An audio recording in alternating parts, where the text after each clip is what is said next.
You ever have one of those moments where you want to sound smart for a YouTube video, so you start reaching to explain something? Well, I'm about to do that. Teofimo Lopez's second round stoppage of then IBF champ Richard Commey, although quick and devastating, was set up from small observations made by Lopez leading up to it. So let's take a look. So let's first take a look at the second round, the shot that was the beginning of the end. We notice that both guys throw a right hand and Lopez's right hand is the one that lands. Well, it looks simple, and it is, but there's a little more going on here. First, you have to ask yourself, why are they just throwing naked right hands without a setup? Or more specifically, why is Commey throwing his naked right hand? Since he was the one who got caught, Richard Commey is a world champion, why would he make such a seemingly rookie mistake? And the answer is most likely deception. You see, knockout shots are usually the result of events from previous rounds. So let's look into the first round to see if we can find any patterns that may have set this up.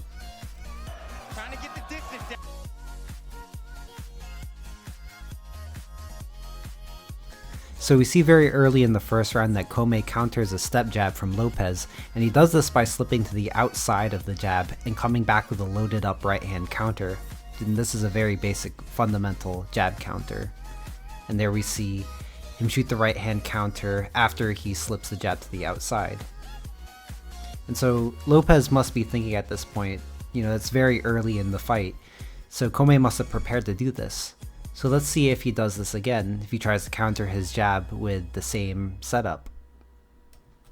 So we see just a few more seconds into the round, we see the same thing happen. Lopez throws a step jab, and Commey again counters with the right hand, this time slipping to the inside. It misses, but it's a good attempt. So Lopez at this point must be thinking Commey is trying to neutralize his jab with this right hand over the top. So now Lopez has to think of an answer to this counter. Now we see right at the start of the second round, the same thing happens. Lopez tries a step jab, and Commey counters over the top with the right. After seeing it twice before, Lopez anticipated the counter and ducked under preemptively to avoid it. Lopez probably only threw this jab to test if Commey was going to try the same counter. So now that Lopez confirmed Commey is going to use this counter almost every time he throws the jab, he's going to set up a trap for Commey for next time. And as you see, the next exchange is the one that dropped Commey. But in order to explain how Lopez did this, I want you to look at the previous right hand counters from Commey. Notice his left hand is held very low when he throws the right hand in each situation. They all almost look identical.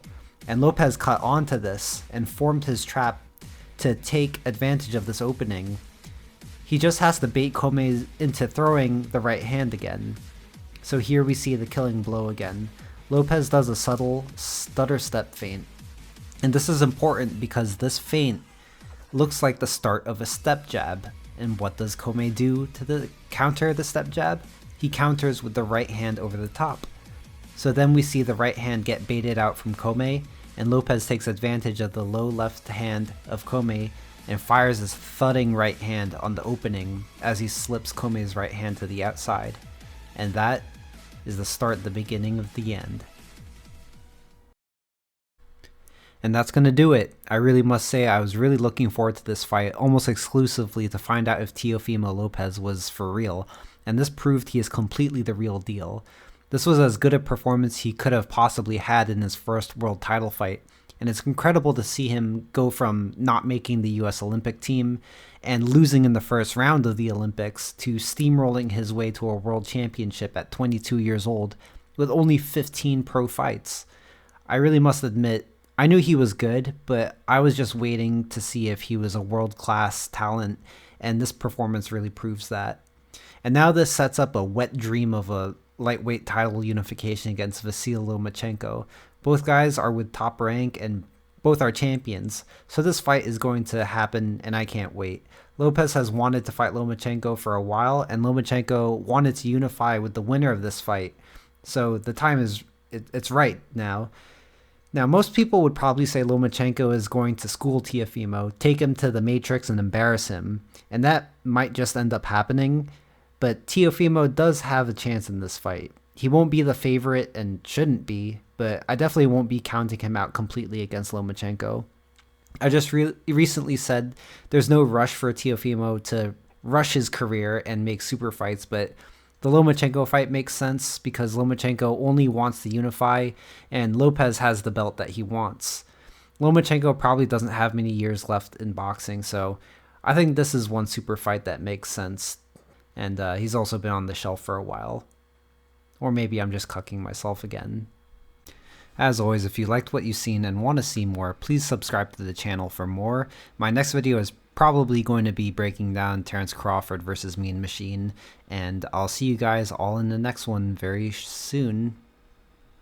Took way longer than 9 months, but fuck it, it's all in due time. I turned a blunt to a road with dreams of being a beagle. Don't want to, I need to. You gotta learn to keep it so weak. But when you come up in a place where everyone got a piece but ain't peaceful, this is just part 1. Wait till the sequel.